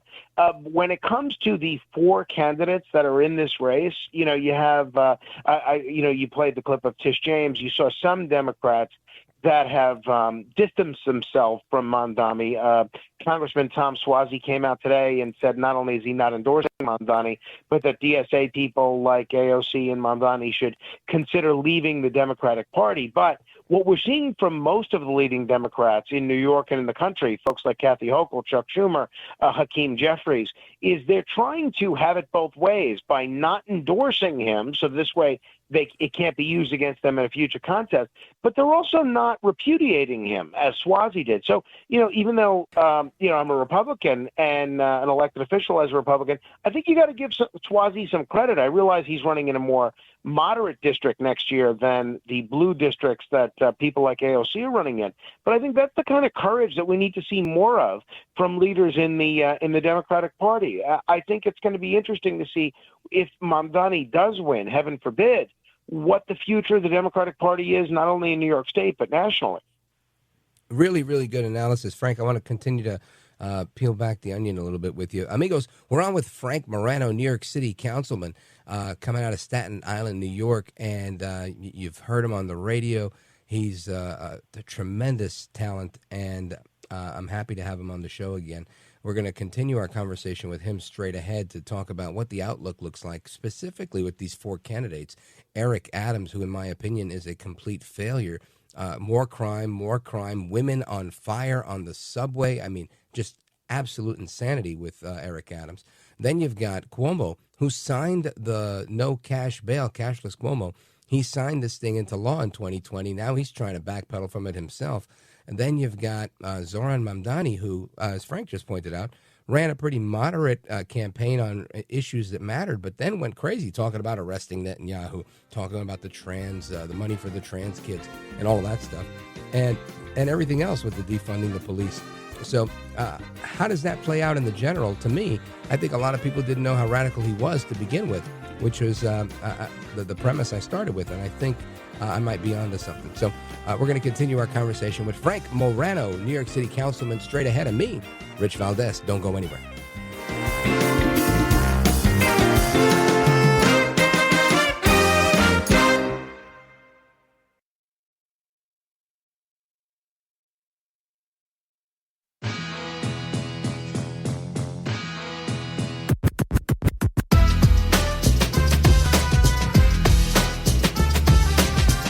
Well, thank you, Rich, and thank you for everything. I know you very well, and I listen, but I have a lot of people that listen, and they love your show, and I appreciate it very much. America at Night with Rich Valdes. Given the upsurge in gun violence that already had Mayor Adams sending an additional 1,000 cops to the Bronx, it's no surprise that Andrew Cuomo and Curtis Sliwa both rushed to Crown Heights to call for more cops and to put the policies of the Democratic standard-bearer in the crosshairs. Zohran Mamdani stuck to his guns. For me, the number one most important thing is the outcome of public safety. Whatever can create that outcome, I will consider it. It was a bold statement for a candidate whose commitment to police and public safety have been under the microscope since he entered the race, reflecting perhaps the recent surge in gun violence both in the Bronx and at the West Indian Day Parade. But I wanted to know what measures Zohran Mamdani would consider to make sure the streets are safe. If you found that there was violent outbreaks in different communities and you felt the need to hire more police than currently, would you do that in order to make sure the communities are safe? The Queens Assemblyman didn't answer that, instead talking about creating a Department of Public Safety where civilians assume responsibility for some things the police do now. Part of that is taking mental health response, homelessness, out of the police department's set of responsibilities such that they can actually follow through on the responsibilities that give New Yorkers a real sense of trust and peace in the city that they call home. Andrew Cuomo in Crown Heights, where 6 shootings marred the West Indian Day Parade, says more cops is the answer, not the Mamdani plan. Sending a social worker to do the job where you need a police officer is totally misguided. That's Marcia Kramer with CBS New York. And I got to laugh. I hear this thing. I hear good old no cash bail Cuomo there saying talking about social workers when he was bragging a week ago about, I cut $1 billion from the police budget. What is wrong with this man? I want to bring back our guest. Frank Morano is New York City councilman from Staten Island. He is a former radio host extraordinaire from New York City. Frank Morano, you heard the clip. It blows me away, the hypocrisy here. You got the one guy saying the cops shouldn't be dealing with the emotionally disturbed. And in the other clip, the guy who said that nobody should go to jail, now we should put people in jail. Well, we have look, Frank. There we go. Yeah, I got you, Rich. I find your commentary so captivating that sometimes I forget that I'm a participant in the conversation. I just go back to listening to your melodious tones, wondering what you're going to say next. And then I realize, wait a minute, he's asking me the question, not some guy waiting for a response from. Look, but I think when it comes to Mamdani's views on criminal justice, they're way out of step with where most New Yorkers are, not just Republican or Democrat, but just anybody in general. And I think that's where Curtis's opportunity is, right? I mean, I think if you're, and if people, I know you have a lot of listeners all over the country from Atlantic City to Chicago and everywhere in between, and they may not get why this race is of national import. And the fact of the matter is that New York City is the economic engine that drives this country in terms of commerce, in terms of real estate, in terms of finance, in terms of media, even in terms of sports. And if we're going to decimate the economy and the confidence and the morale, quite frankly, of one of the great cities of this country, that's going to have a devastating domino effect on the entire country. And that's why it is important to everybody else. If you look at what happened in Chicago over the Labor Day weekend, I shudder to think what's going to happen in New York if we're going to see the police afraid to actually be police. So, look, I think that answers your question, but I think there's a lot to get to in terms of motivating the entire country to care about this particular race. Yeah, you're 100% right. And my thinking here is with, I don't know, what is it, 50 days or something like that until Election Day? Thereabouts, yep. This is, there's national implications for sure. There's also the local implication. I feel like Zoran Mamdani can't pretend to be this Pollyanna that maybe people thought he was before, like the best, least common denominator. I might as well try this guy. This guy is the most radical among them. And I think people realize that now. Do you think that he's going to be able to capitalize on that and get more of a draw? Or do you think now some people that voted for him are second-guessing themselves, saying, I don't know. I don't know if I could get down with this government-run bodega, this government-funded trans surgeries, et cetera? It's such a good question. I'm going to answer both parts of your question. But the first thing you said is so interesting. And just to follow up on that, not only is he radical, but he's incredibly inexperienced, right? We have had some radical mayors before, right? But we have never had a mayor in at least 100 years of this little experience. And that not only is he 33 years old, which would make him the youngest mayor that we've had in about 100 years, but he's the least experienced mayor that we've had maybe ever. Not just in terms of governmental experience, but in terms of comparable business experience. So let's say you agree with him on all these wacky ideological things that he's pushing. Can you imagine him in charge when there's something like a Crown Heights riot or something like, God forbid, a September 11th terrorist attack or any of the other, or an assassination in City Hall? Now, all of those have happened in my lifetime. And the question is, whether you agree with a mayor's politics or not, does a mayor have the leadership experience necessary to be in charge of every aspect of New York City government when the what hits the fan? And I think in Mamdani's case, the answer is definitely not. Now, to the question that you asked about, are New Yorker, does he have basically, are people going to change their tune or stay with him? I think most of the people that voted in the Democratic primary for Mamdani, I think most of them actually will stay with him. I don't see many of them having voters' remorse. But on the plus side, if you're rooting for someone other than Mamdani to be the mayor, I don't see him gaining more supporters, right? I think everybody that's voted for him, that's his ceiling. I don't see him winning over very many Republicans. I don't see him winning very many independents over, and I don't see him winning over very many people that are Democrats that chose not to vote in the Democratic primary. So now that's significant because he still got, about almost 600,000 votes. But when you think about it, Donald Trump got 787,000 votes in New York City last year. So there were more people that voted for Trump last year than voted for Mamdani in June. So the question is, how do we get those 787,000 people who are not Mamdani voters, not by a long stretch, how do we get them to vote for somebody other than Mamdani in the general election this year? And that's what I'm trying to do. I'm trying to motivate people that voted just last year and get them, off their rear end to make a statement about what they want to see for the future of this city. Because one of the most dangerous things that I'm hearing and seeing is from moderate New Yorkers that say, we don't like Cuomo, we don't like Adams, but if that's what it takes to stop Mamdani, we got to go that route.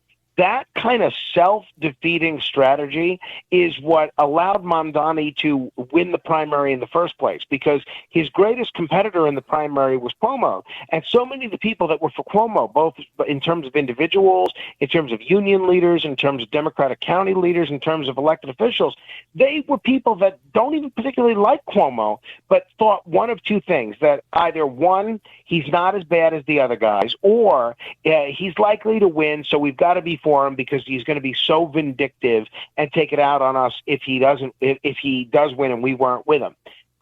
People that are somewhat sensible and are part of the 787,000 people that voted for Trump in New York City last year, they need to realize that Cuomo is not an answer to anything. Look, Eric Adams is polling fourth right now, so I'm not sure how much of a factor he is at all. But Adams is not a factor in the race. Cuomo's not an answer to anything. To me, the only real choice is Curtis, because if you're looking at a choice between Cuomo and Mamdani, it's a lot like Alien versus Predator. No matter who wins, you lose. You're screwed. Yeah, I agree with you. I think Curtis Sliwa is truly the only answer in this election. And Errol Lewis and Jim Lehrer, two, not right-wingers for sure, we're giving some analysis about, while these three guys are, in effect, beating each other up for the same votes, Curtis stands a great opportunity to come in even, at 30 some odd percent and seal the deal. And I think that's a strategy I've seen work in the past. Jersey City's election in 1992 for Brett Schundler, similar situation. What do you think of the odds of that happening? Oh, I completely agree, right? I mean, the fact of the matter is New York City is a Democratic city, right? Even last year in that big number for Trump that I mentioned, Trump still didn't exceed 30% of the vote in the general election. So the only way I can see Curtis winning at this point is if he gets 30 to 35% of the vote and the remaining 65 to 70% of New York voters are split between the three Democrats that are running. So you see maybe some of the black vote going towards Adams, some of the people that fancy themselves moderate Democrats or the elderly going for Cuomo, and then the hard left going for Mamdani. And in that scenario, if the center right in New York City remains steadfast for Curtis and comes out in a big number, he's got a very good chance of winning. The best chance any Republican has had of winning a New York City mayoral race since 2005. I agree with that 100%. Frank Morano, let everybody know how they can donate to your campaign and help you out with what you're doing. Well, I appreciate that, Rich. Thank you. And, the reason I'm working so hard on my own campaign is because I want to pull a big number for Curtis. The borough that I represent, Staten Island, is the only borough that Curtis won 4 years ago. And he's going to win it this year. But the question is he going to win it with 60,000 votes or 100,000 votes? If he's going to have any chance of winning the mayoral election, he's got to win it with 100,000 votes. That's why I'm trying to use my candidacy as a way of running up the score for Curtis. So if people want to help us out or just stay involved and follow what I'm doing, they can go to Morano4council.com. That's Morano 4council.com. I mean, even if you don't want to donate, my platform's on there. And if you want to engage on any issues about, what I'm doing in New York City, you want to compare it to issues that are going on in your city, if there are any ideas that I could benefit from based on what's going on in your city, I'm eager to learn. You can email me through there. You can reach me on social media through there, and I'd love to stay in touch with your listeners because, look, let's face it, since I've been off the air, you have the smartest evening audience anywhere in the country. Love that. Frank Morano, I love you, brother. You're a gentleman, a scholar, and a patriot. Amigos, check out Frank Morano. Go to his website. Put your hand deep in your pocket. Help out his candidacy. Republicans can win in New York City. He's proof. Vicky Palladino is proof. And in a little bit, Curtis Sliwa is going to be proof as well. Frank, God bless you, brother.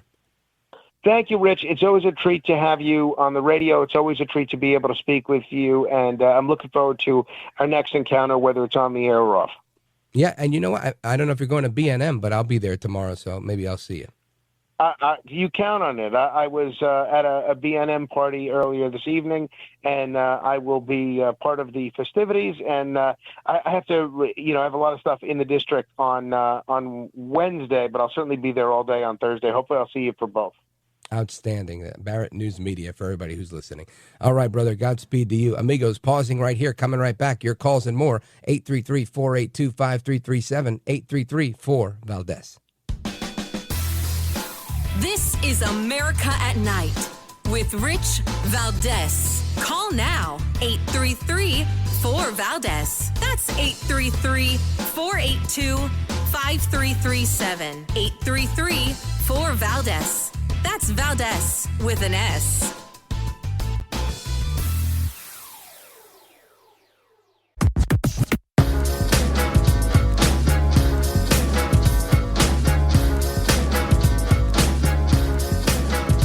Call now. 833-4-Valdes. That's 833-482-5337. 833-4-Valdes.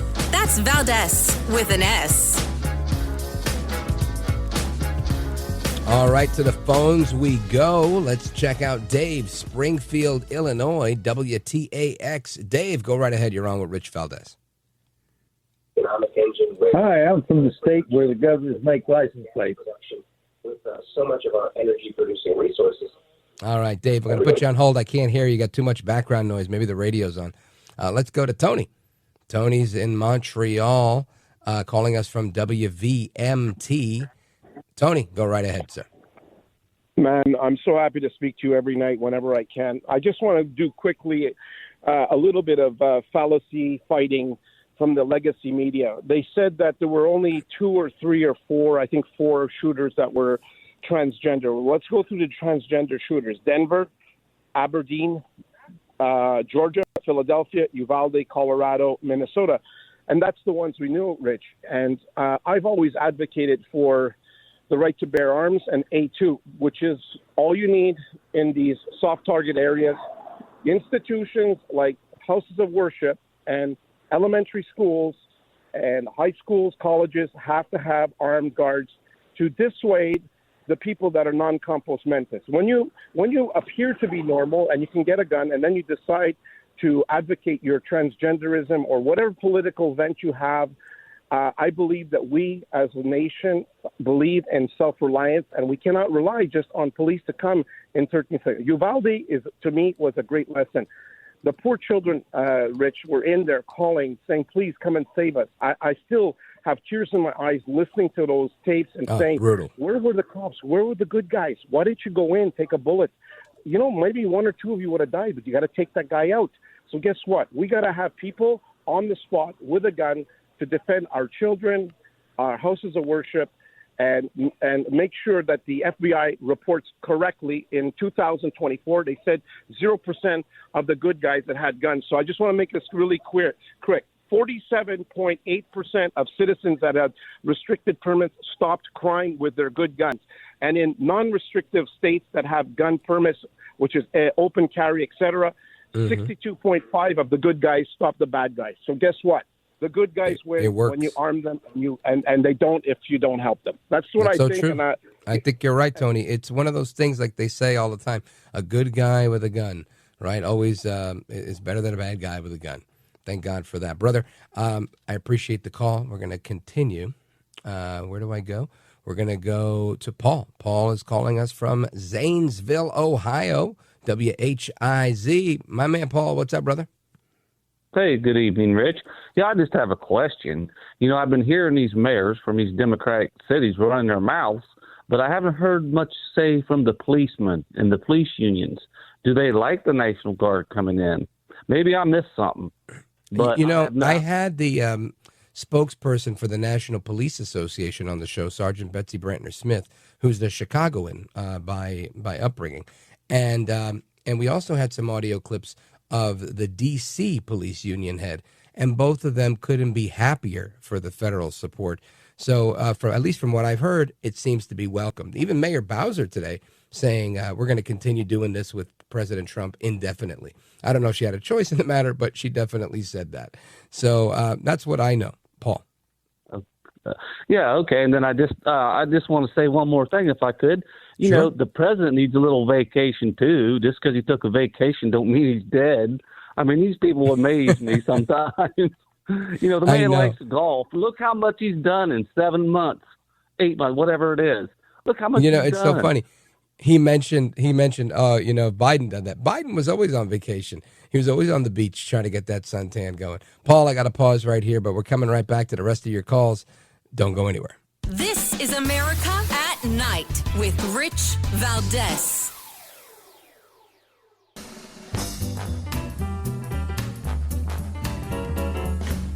All right, amigos, welcome back. Rich Valdes continuing with you live and national. Let's go to Dave again. Dave's in Springfield, Illinois, WTAX. Hopefully we can hear him this time. Dave, go right ahead, sir.